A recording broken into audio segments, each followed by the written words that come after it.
Well, hello there. I hope somebody can join me. I know it's a Saturday, but nevertheless, you can always watch the replay, right? So how's everybody doing? Coming in for day 2 with your sales tip. And what I want to talk to you about today is setting up the follow-up. We've said phrases like the fortunes and the follow-up, right? But how do we really feel about it? For most people, I find that the follow-up is merely just a formality. It's like, okay, they said I got to follow up, so I said I was going to call back on Friday. Oops, I called on Friday. They didn't answer. Oops, I sent them a message through Instant Messenger. I see they saw the message. They're not responding back to me.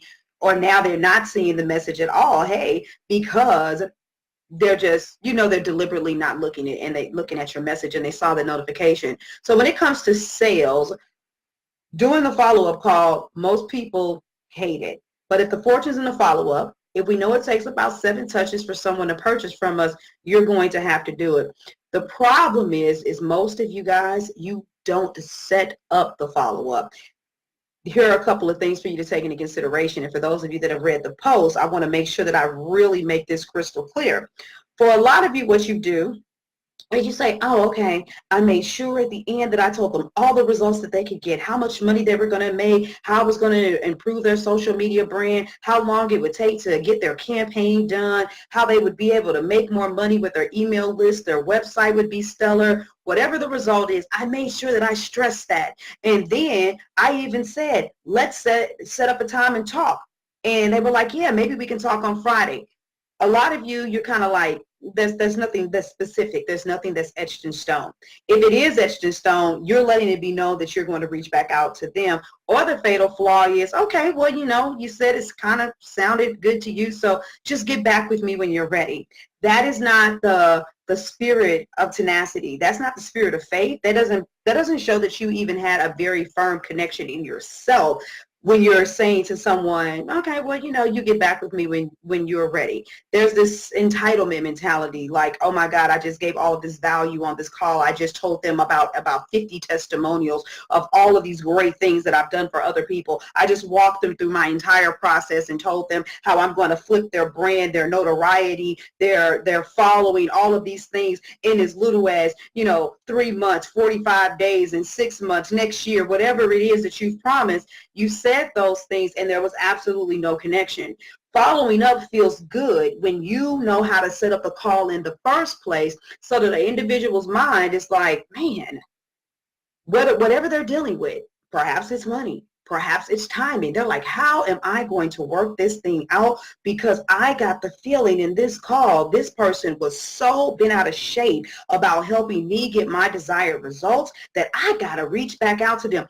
That's how you want somebody to feel at the end of the call. You want them to be like, okay, so how long does when does this start? How much does it cost? Will this price point last? You want somebody to have that kind of sense of urgency. You want them to be like, well, if I call you back on Friday, will it work? And that's the difference. A lot of you're not setting an expectation for people to have a sense of urgency to get back with you to ask about how do we get this thing moving forward. You're just like, oh, okay, well, I got my list and I had 15 people. I had 15 sales calls this week, and one of them said yes on the spot, and 14 of them, I got them all set up between now and the end of the month. And number 14, they didn't answer, check. Number 13, they this, check. Number 12, they said I'll get back with them again, check. And that right there, like I said, is making a mere formality. So that's a disconnect with you. I can't express to you enough that there's a certain level of energy that you carry into the sales call. You got to understand, people are coming to you because they're looking for answers. They're looking for results, but they're also looking for something to stimulate some hope and some faith, some confidence that you have the expertise to get them where they want to go. Let's not be so bold or so arrogant because somebody else out there has the ability to turn them into a kick-ass business owner, a high-ticket web designer, to turn them into a best-selling author, or whatever it is, whatever kind of service you provide. Somebody else made the same made the same promise that they could generate X amount of leads for them and put the ease back in their life. Somebody else said that they can organize their stuff and be their virtual manager and do so many things. if you don't establish the connection, and if you don't construct a conversation where an individual feels like the only thing on your mind is them,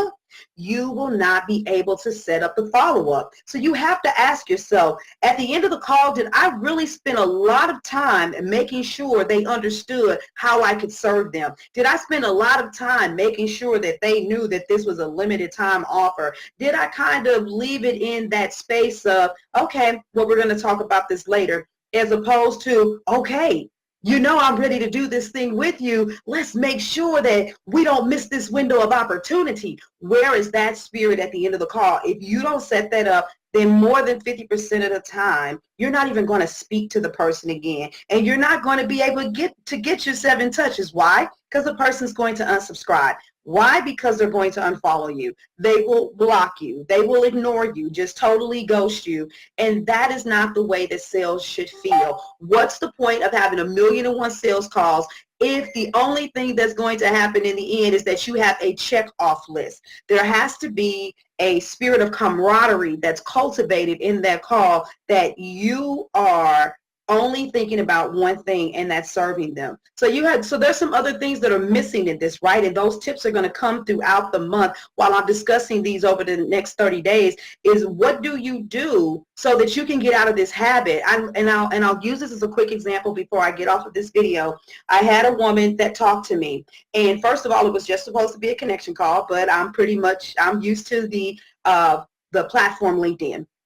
And we got on the call, and she was like, oh, you know, you've written books, you've done this, you've done all of these great things. You're not a bestseller yet. I can make you a bestseller. And I got this wonderful process. I probably talked for the first 7 minutes of that call and gave her a little bit of information about me. And she just was going through, perusing my account, looking at everything that I did or I didn't do, and then told me every single way that she would be able to help me. She told me about the testimonials, what she did, what kind of connection she had, how I could be able to be a #1 bestseller across the board. All of these amazing things she could do for me. She told me her price point. If I didn't want that price point, she told me another price point. And at the end of the day, what I did is I let her down easy. So here's the last piece of wisdom that I'm going to leave you all with that's really, really important. A lot of you are low-key pissed off. I know, because I've been there. Even though I'm a master at sales, I had to get over some of my own mindset humps. You're low-key pissed off because you tried to follow back up with somebody who told you that they wanted your product, and they told you that it was okay to call you back. But what they were really saying is, you know what, let me just say something nice to get off this call so that they'll feel like there's some hope. Because if I say anything that raises a question or an eyebrow, they're probably going to ask me another question or say something else, and then I got to go down the rabbit hole of talking to them and trying to justify why I'm not ready to move. Because a lot of times it's not even about the money. I've had people question their ability to be in my programs just because of the amount of time dedication. But if you have spent so much time making sure I know everything about you and your capabilities, then I'm just sitting here kind of like, oh, well, let me just say whatever I can to get off the call. And, you know, that's really pretty much it. And some of you may say, well, that's immature. We should all be business owners and say it the right way. Well, you guys know that if someone says to you, you know what, I'm not trying to be funny, but I don't feel connected to you. I don't feel like you're concerned about what my desires are.